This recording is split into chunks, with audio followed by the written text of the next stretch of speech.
L'arrogance de Macron a détruit la France. Cette question résonne profondément dans le contexte actuel, non seulement dans les relations internationales, mais aussi dans l'impact direct sur les pays partenaires, notamment ceux du Sahel.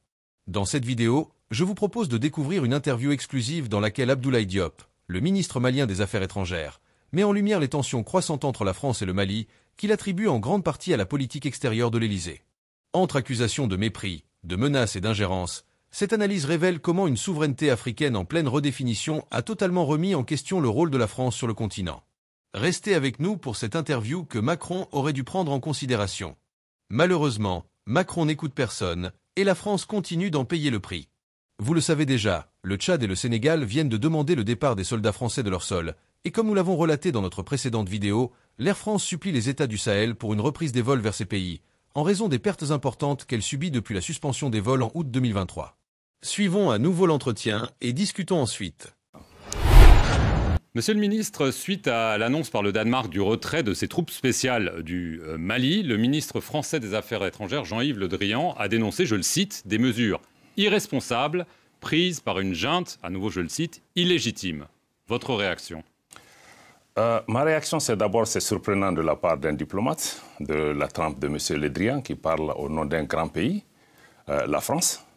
Ce sont des propos empreints de mépris, ce sont des propos que je condamne, qui sont inacceptables. Et je crois que les insultes ne sont pas une preuve de grandeur. Il est bon que M. Le Drian comprenne que ce ne sont pas les insultes qui règlent le problème entre nations, que ce que nous attendons de la France, grande nation, qu'elle puisse avoir une attitude constructive, moins agressive, moins hostile et moins empreinte de mépris vis-à-vis des autorités maliennes qui incarnent aujourd'hui la souveraineté de notre pays. Alors, on va revenir sur Takuba, mais tout d'abord sur Paris. Vous parlez de mépris, vous parlez d'insultes. Alors, une question simple, enfin plusieurs questions simples. Est-ce que vous allez exiger des excuses de Paris? Est-ce que vous songez, par exemple, à prendre des mesures telles que le rappel de votre ambassadeur en France ou convoquer l'ambassadeur de France à Bamako? Le Mali n'exclut rien de la table si la souveraineté et le peuple malien ne sont pas respectés. Nous ne demandons pas des excuses à Paris, nous demandons que Paris nous respecte en tant que pays. Nous respectons la France, nous respectons le peuple français. D'ailleurs, il n'y a pas de problème entre les peuples français et les peuples maliens, mais l'attitude des autorités françaises doit changer pour prendre en compte cet élément, qu'il y a des autorités responsables au niveau du Mali et que seul un engagement avec ces autorités permet de gérer leur présence au Mali. Et cette présence doit répondre aux intérêts supérieurs du Mali. Et nous sommes en train de revoir plusieurs accords et traités de défense pour nous assurer que ces traités ne violent pas nos dispositions constitutionnelles, ne violent pas la souveraineté du Mali et prennent en compte l'intérêt des Maliens. Si ce n'est pas le cas, le Mali n'hésitera pas soit à dénoncer, soit à demander un réajustement de ces différents traités. Nous sommes conscients que certains de ces arrangements ont été conclus par le gouvernement précédent. Il y a la continuité de l'État, mais rien ne saura être au-dessus de l'intérêt supérieur des Maliens, que le président Goïta et le gouvernement sont disposés désormais à assumer et à s'assumer pleinement. Et nous souhaitons que la France et d'autres partenaires inscrivent aussi leur action par rapport à cela. Et je salue d'ailleurs la décision sage des autorités danoises de retirer leurs forces sans plus d'acrimonie. Et nous sommes disposés à continuer le dialogue avec l'ensemble de nos partenaires pour la sécurisation du Mali et la stabilité de l'ensemble de la région. Alors ce vendredi, monsieur le ministre, c'était chez nos confrères de RTL, le ministre français Jean-Yves Le Drian est revenu à la charge, si j'ose dire, en disant que désormais c'était la rupture du cadre politique et du cadre militaire. Nous ne pouvons pas rester en l'état, a-t-il dit. On va voir comment on peut adapter notre dispositif en fonction de la nouvelle situation. Je crois que M. Le Drian doit comprendre que l'engagement avec le Mali ne doit pas se faire à travers les médias et que si ce type de questions sont en discussion, nous sommes tous des diplomates, il y a des canaux pour pouvoir discuter de ces questions. Le Mali non plus n'exclut rien par rapport à ces questions si ça ne prend pas en compte nos intérêts. Donc les menaces, les invectives, les insultes doivent cesser pour donner la place à un engagement réaliste, un engagement constructif entre responsables pour pouvoir voir ensemble comment surmonter ces difficultés, comment surtout faire face aux défis que nous avons qui sont des défis sécuritaires. Donc, pour l'instant, vous ne vous parlez pas entre vous deux, ministres des Affaires étrangères du Mali et de la France? Les ponts sont coupés pour l'instant? Le Mali est et reste toujours ouvert au dialogue. vieille nation de tolérance et de dialogue, nous maintenons cette posture. La dernière fois que j'ai rencontré M. Le Drian, c'était à New York. On a eu un entretien franc et direct. Et nous restons toujours ouverts. Je m'entretiens régulièrement avec d'autres autorités françaises. Malheureusement, M. Le Drian ou d'autres responsables français, on les entend plus sur les médias parlant du Mali et que d'avoir vraiment un engagement constructif au lieu de soulever le monde entier aujourd'hui contre le Mali. Je le rappelle, cette attitude agressive ou hostile à l'endroit du Mali n'a rien à voir avec les raisons qui sont mises en avant liées au respect de la démocratie, au respect des droits de l'homme, à des coups d'État. Non, le Mali est puni parce que les choix politiques des autorités du Mali ne conviennent pas à certains. Et je crois que nous devons pouvoir sortir de ça parce que même les coups d'État dont on parle, la France applaudit des coups d'État quand ça va dans le sens de ses intérêts, elle condamne quand ça va dans le sens contraire de ses intérêts. Non, cette politique des 2 poids 2 mesures aussi doit cesser. Vous pensez au Tchad? Je ne pense absolument à rien. Et il y a eu beaucoup de pays où il y a eu des situations, il y a eu des politiques de 2 poids 2 mesures, et de la France et même de nos organisations africaines. Monsieur le ministre, concrètement, vous avez demandé il y a peu de temps la révision de l'accord de défense avec Paris. Est-ce que vous avez reçu une réponse? Et si cette réponse n'est pas satisfaisante, est-ce que vous êtes prêt, donc, comme vous semblez l'indiquer, à dénoncer cet accord de défense avec la France? Absolument. Nous sommes absolument très clairs dessus. Nous avons demandé, dans un cadre diplomatique, nous avons soumis un protocole amendé avec l'ensemble de nos amendements que vous me permettrez de ne pas détailler ici, parce que les dispositions de l'actuel traité en matière de défense, certaines dispositions sont contraires à la Constitution et à la souveraineté du Mali. Nous avons décidé à les revoir. Nous attendons une réponse rapide de Paris. À défaut de réponse, assurez-vous que le Mali s'assumera par rapport à cela. Est-ce que donc le Mali songe à demander le départ des soldats français de son sol? Cette question n'est pas pour le moment sur la table. Mais elle le sera, visiblement, puisque, vu la situation et vu votre ton et les rapports avec Paris qui se tendent, c'est quand même une possibilité que vous disiez, en effet, ça ne marche pas depuis des années, les soldats français ne font pas le job, entre guillemets, il faut qu'ils partent. Ce qui est sûr, c'est que pour le Mali, si une présence à un moment donné est jugée contraire aux intérêts du Mali, nous n'hésiterons pas à nous assumer. Mais nous n'en sommes pas là. Qu'est-ce que vous répondez à Jean-Yves Le Drian qui dit qu'il faut rester digne au regard des 53 soldats français tombés au Mali? Je demanderai à M. Le Drian de rester digne aussi parce que avant, nous reconnaissons les sacrifices des soldats français. L'intervention française qui a été décidée au Mali a été faite dans un bon état d'esprit d'aider notre pays. Nous apprécions cela. Nous apprécions tous les concours qui ont été faits dans ce cadre-là. Mais aussi, on doit comprendre qu'avant que la France ne vole le secours du Mali, le Mali et les Africains aussi sont venus mourir ici en Europe pour la libération et la liberté de ces pays. Donc nous avons tous des dettes de sang les uns envers les autres. Mais essayons de dépasser cela et de bâtir des cadres qui nous permettent vraiment de répondre aux solutions et pas à travers des dictats, des menaces, des invectives. Je crois que ça se fera seulement dans le cadre de nos intérêts mutuels, dans le cadre du respect dû à chacun, mais qu'on arrête cette mobilisation, toute cette campagne de dénigrement contre les autorités maliennes. Nous ne sommes pas impressionnés par cela. Monsieur le ministre, vous nous avez parlé de la Russie parmi les partenaires du Mali. Or, il y a quelques jours, le général américain Stephen Townsend, qui commande AFRICOM, a affirmé le groupe Wagner, c'est-à-dire les paramilitaires et mercenaires russes. Le groupe Wagner est au Mali, ils sont plusieurs centaines, le monde entier le voit et cela nous préoccupe. Est-ce que vous confirmez? Encore une fois, je ne suis pas plus impressionné. Vous savez, c'est la même Amérique, notamment à travers le général Colin Powell, qui, au Conseil de sécurité des Nations Unies, a montré des photos satellitaires et des preuves au monde entier qui nous ont tous convaincus que l'Irak dépose d'armes de destruction massive. La suite de l'histoire, vous la connaissez, elle était totalement fausse. Donc ce sont des mensonges? Ça a été mené à ce pays, absolument. Et pourtant, le commandant américain d'AFRICOM ajoute que Wagner bénéficie du soutien d'avions de l'armée russe pour son déploiement.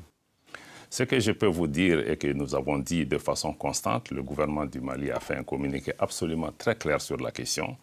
La coopération avec la Russie est une coopération historique. Notre coopération avec la Russie est une coopération d'État à État. Le Mali ne s'adresse qu'au gouvernement russe qui répond à nos sollicitations avec une grande célérité, une grande efficacité. les 7 derniers mois, les équipements et les fournitures qui ont été acquis via cette coopération n'ont jamais été, ce type d'investissement n'ont jamais été faits au cours des 15 ou 20 dernières années. Le problème du Mali n'est pas Wagner. Le problème du Mali, c'est un problème d'apporter la sécurité aux Maliennes et aux Maliens. C'est notre responsabilité. Et nous ferons tout ce qui est nécessaire, conformément à nos lois et conformément aux traités internationaux pour pouvoir répondre à cela. Et nous souhaitons que les autres qui sont en train maintenant de faire toute cette campagne autour de Wagner, qui prennent un peu de recul, qui viennent voir avec le Mali quel problème sécuritaire vous avez et quelle peut être notre contribution à pouvoir résoudre. Je pense que c'est ce dialogue que nous attendons de nos partenaires. Depuis le 9 janvier, Monsieur le Ministre, votre pays est lourdement sanctionné par vos voisins de la CEDEAO. Mais dans un communiqué, hier, la CEDEAO dit attendre de vous un calendrier raisonnable et réaliste pour la tenue des élections. Elle ajoute que les sanctions seront levées progressivement sur la base de ce chronogramme et de sa mise en œuvre. Est-ce pour vous une petite ouverture? Cette politique des sanctions, il faut qu'on sorte de cela. Le Mali, ce dont nous avons besoin, c'est l'accompagnement, c'est l'écoute, c'est le dialogue, c'est la compréhension. Aujourd'hui, si les sanctions contre le Mali, qui sont les actions au-delà de la normale, étaient efficaces, il ne se serait pas passé ce qui est en train de se passer au Burkina. Monsieur le ministre, on comprend qu'il y a en effet un dialogue sur ce fameux chronogramme. Vous aviez proposé initialement 5 ans, puis 4 ans. Le président algérien, vous avez parlé de l'Algérie, Abdelmajid Tebboune, lui propose une transition qui dure 16 mois au maximum. Est-ce que pour vous, ça, c'est une option viable, c'est un compromis possible, de façon très concrète? Nous restons ouverts pour pouvoir convenir de la période la plus appropriée et qui prenne en compte l'intérêt supérieur du Mali. Mais 16 mois, c'est possible. Qui prenne en compte les exigences. Je dis que toutes les options, nous sommes ouverts à examiner tout ça. Je ne peux pas, à votre micro, répondre à cette question. C'est l'objet des consultations qui sont en cours. Nous ne nous focalisons pas sur une durée de 16 mois, 2 ans ou 3 ans à ce stade, mais nous voulons qu'on regarde ensemble qu'est-ce qui est prévu, qui est important pour le Mali, qui est important pour le peuple malien, qui est sorti, qui a montré qu'aujourd'hui, on ne peut pas faire juste des élections et tourner le dos. Si on est d'accord sur ça, nous sommes ouverts. Si le temps que le Mali propose est trop long, si des partenaires dans la discussion, arrive à nous convaincre d'une durée moindre, il faut qu'on regarde quel pas les partenaires doivent faire pour aider le Mali à pouvoir faire les choses dans une durée relativement plus courte que ce qui a été demandé. Vous dites, Monsieur le Ministre, que le coup d'État au Burkina Faso prouve l'inefficacité des mesures CEDEAO contre votre pays. Est-ce à dire que quand vous avez appris ce coup d'État lundi dernier, vous avez applaudi, vous vous êtes senti moins seul?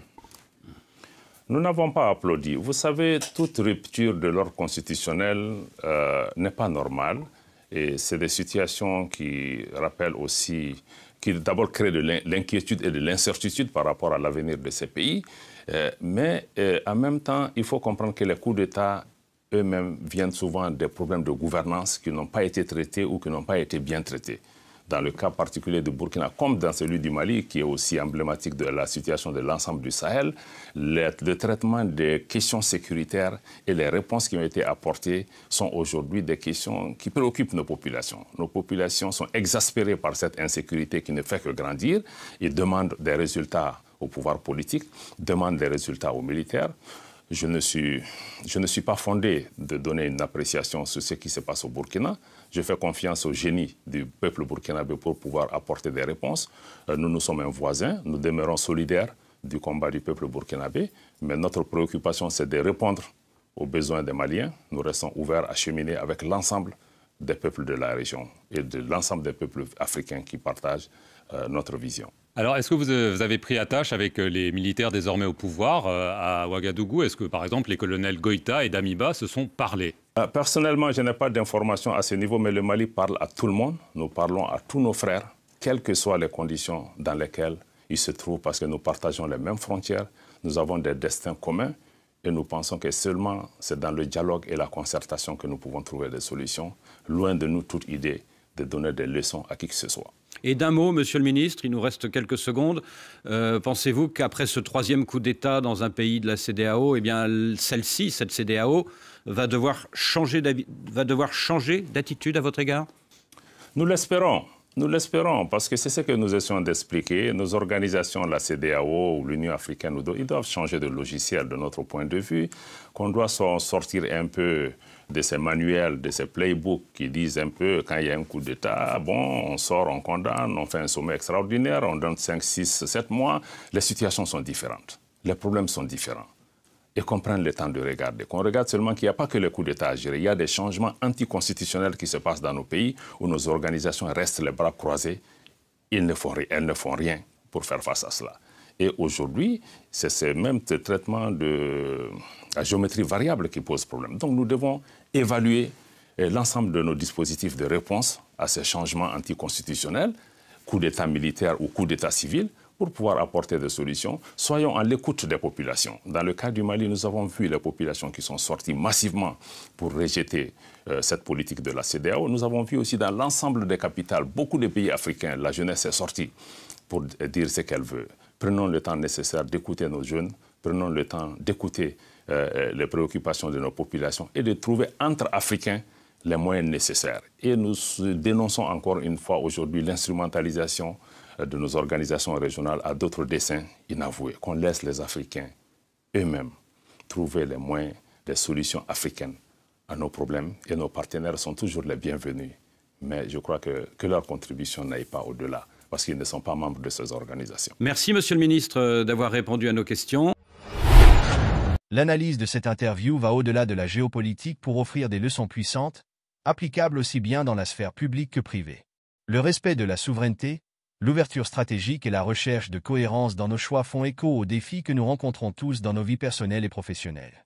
Ces principes nous rappellent qu'une stratégie d'excellence, qu'il s'agisse de relations diplomatiques ou de gestion de projets, repose sur des valeurs solides et une vision claire de l'autonomie et du respect mutuel. Affirmer ses priorités. Abdoulaye Diop insiste sur la souveraineté du Mali, soulignant que la nation malienne, comme toute autre, doit revendiquer son droit à définir ses priorités sans se laisser dicter sa conduite par des puissances extérieures. Il critique la politique française qui, selon lui, ne respecte pas cette autonomie essentielle. Dans nos vies personnelles et professionnelles, il est tout aussi crucial de défendre nos propres valeurs et priorités. Nous devons nous affirmer, prendre des décisions selon ce qui nous semble juste et important, sans se laisser influencer par des pressions externes, qu'elles soient sociales ou professionnelles. Que ce soit dans la gestion de projets ou dans nos relations personnelles, l'affirmation de soi et de ses objectifs est fondamentale pour progresser. Ouvrir des voies de communication. Bien que le ministre malien critique la France, il garde une ouverture au dialogue. Diop souligne l'importance de la diplomatie, même en temps de crise, pour résoudre les tensions et construire des solutions durables. Même dans un environnement tendu, qu'il soit professionnel ou personnel, il est essentiel de maintenir une communication ouverte.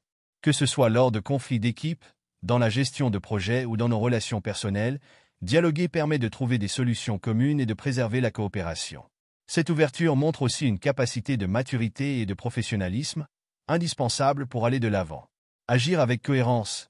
Diop critique ce qu'il considère comme la politique incohérente de certaines puissances, notamment la France, qui applique une politique des 2 poids, 2 mesures, en tolérant certains coups d'État tout en condamnant d'autres. Il met en avant la nécessité d'une approche cohérente et éthique dans les relations internationales. La cohérence est clé dans nos actions quotidiennes, qu'il s'agisse de décisions professionnelles ou personnelles. Une gestion éthique et transparente renforce notre crédibilité et notre capacité à réussir. La cohérence dans nos choix montre notre intégrité et établit la confiance avec nos partenaires, qu'ils soient collègues, clients ou proches. Solidarité et collaboration. Diop appelle à la réforme des institutions comme la CEDEAO, qu'il estime trop influencée par des acteurs extérieurs. Pour lui, l'Afrique doit trouver ses propres solutions. Cette vision de l'autosuffisance se base sur l'idée qu'une action collective forte et solidaire est essentielle pour avancer. La solidarité et la collaboration sont des clés incontournables de la réussite, tant en entreprise que dans la vie personnelle. L'entraide, la recherche de solutions collectives et la capacité à travailler en équipe permettent de relever des défis complexes. En construisant des réseaux solides et en favorisant la coopération, nous augmentons notre capacité à atteindre l'excellence dans tous les domaines. Mettre l'accent sur les résultats. Pour le Mali, la priorité est la sécurité de la population, pas la pression des partenaires internationaux ou les jeux de pouvoir. Diop rappelle que les décisions doivent avant tout viser le bien-être des citoyens, en mettant l'accent sur des résultats concrets et tangibles. Dans toute entreprise ou projet, il est essentiel de ne jamais perdre de vue les résultats réels et l'impact de nos actions. L'objectif doit être d'apporter des solutions pratiques qui répondent aux besoins réels des parties prenantes, qu'il s'agisse d'améliorer la vie des collaborateurs, des clients ou des citoyens. Ce focus sur l'essentiel nous permet de garder une direction claire, même face aux distractions externes. En somme, cet entretien nous amène à réfléchir sur des questions cruciales. Comment les nations africaines peuvent-elles s'affirmer pleinement sur la scène internationale tout en réformant leurs partenariats régionaux? Et plus largement, comment la diversification des alliances peut-elle garantir la souveraineté et l'indépendance dans un monde de plus en plus interdépendant? Qu'en pensez-vous?